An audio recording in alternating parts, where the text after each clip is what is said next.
मैं डॉक्टर पुष्पा कुमारी, assistant professor, स्नातकोत्तर हिंदी विभाग, SM महाविद्यालय भागलपुर बिहार में कार्यरत हूँ। आज मैं तिलका मांझी भागलपुर विश्वविद्यालय भागलपुर के विद्यार्थियों को उनके हिंदी विषय के जो स्नातक प्रथम वर्ष के विद्यार्थी हैं उसमें राष्ट्रभाषा के अंतर्गत महादेवी वर्मा की कविता मैं नीर भरी दुख की बदली, मैं नीर भरी दुख की बदली कविता की व्याख्या सीखेंगे। तो बच्चों, आज हमारे अध्ययन अध्यापन की विषय वस्तु है महादेवी वर्मा कृत मैं नीर भरी दुख की बदली कविता की व्याख्या। तो सबसे पहले हम व्याख्या की पंक्तियां देख लें। मैं नीर भरी दुख की बदली, स्पंदन में चिर निस्पंद बसा, क्रंदन में आहत विश्व हंसा, नैनों में दीपक से जलते, पलकों में निर्झरनी मचली। मैं नीर भरी दुख की बदली, स्पंदन में चिर निस्पंद बसा, क्रंदन में आहत विश्व हंसा, नैनों में दीपक से जलते, पलकों में निर्झरनी मचली।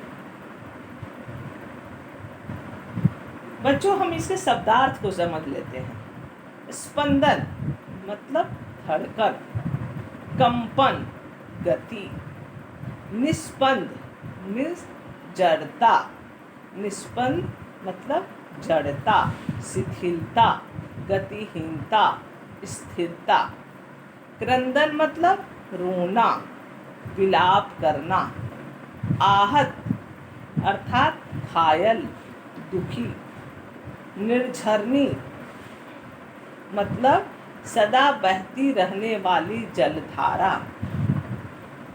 अब हम कुछ कठिन शब्दों के अर्थ जानने के बाद हम इसकी सप्रसंग व्याख्या करें। तो प्रसंग ये पंक्तियाँ महादेवी वर्मा के सुप्रसिद्ध गीत मैं नीर भरी दुख की बदली से उद्धृत की गई है। इसमें कवित्री अपनी वेदना प्रकट करती हुई अपनी तुलना जल भरी बदली से करती है।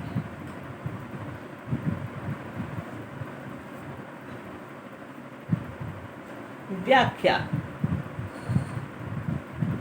वर्षा ऋतु की बदली में जल भरा रहता है और वह घिरकर बरसती है। विरहिणी का हृदय भी विरह पीड़ा के कारण भारी है। उसके नेत्रों में आंसू डबडबा रहे हैं और उनका अतिरेक हो जाने पर उसकी आंखों में भी आंसू बहने लगेंगे। बादल आकाश में घूमता है, वह गरजता भी है, उसमें बिजली भी चमकती है, अतः वह चेतन प्रतीत होता है, गतिशील लगता है, परंतु वस्तुतः वह जड़ है, उसमें चेतना नहीं है। इसी प्रकार विरहिणी का शरीर सभी कार्य करता है, उठना, बैठना, सोना, जागना, खाना, पीना, घूमना, फिरना, पर उसका मन प्रिय विछोह के कारण जड़ हो गया। वह अहिल्या की तरह पत्थर की शिला बन गई है। उसके प्राणों में जड़ता समा गई है। बादल का गर्जन वस्तुतः उसके आहत,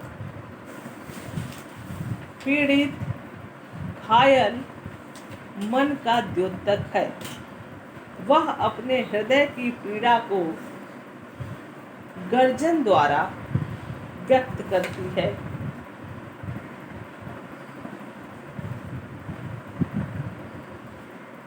संसार के लोग उसकी गर्जन ध्वनि को सुन भले ही प्रसन्न हो, वर्षा होने की आशा में प्रफुल्लित हो, पर स्वयं बादल पीड़ित है। इसी प्रकार अपने घायल मन की वेदना को व्यक्त करने के लिए विरहिणी कराहती है, रोती है, विलाप करती है। विरहिणी का घायल मन ही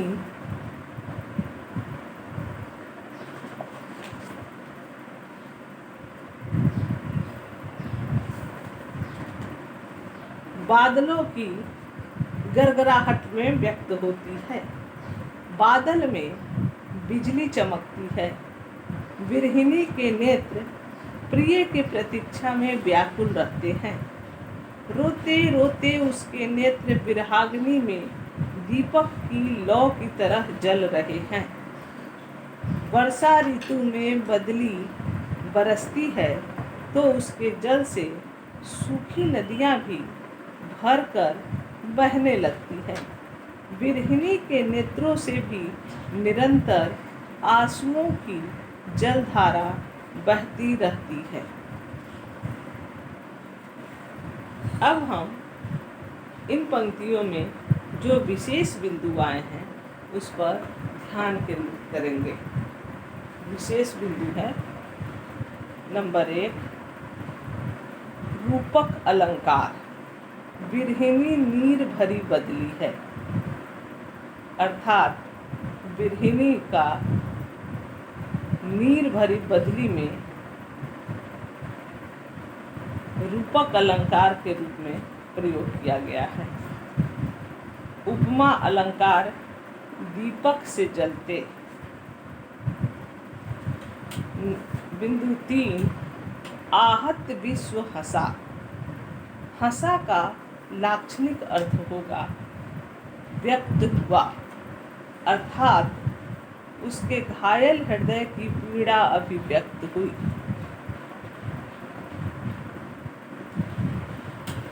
मैथिली शरण गुप्त के एक गीत में भी हंसना का अर्थ अभिव्यक्त होना है। रुदन का हंसना ही तो गान।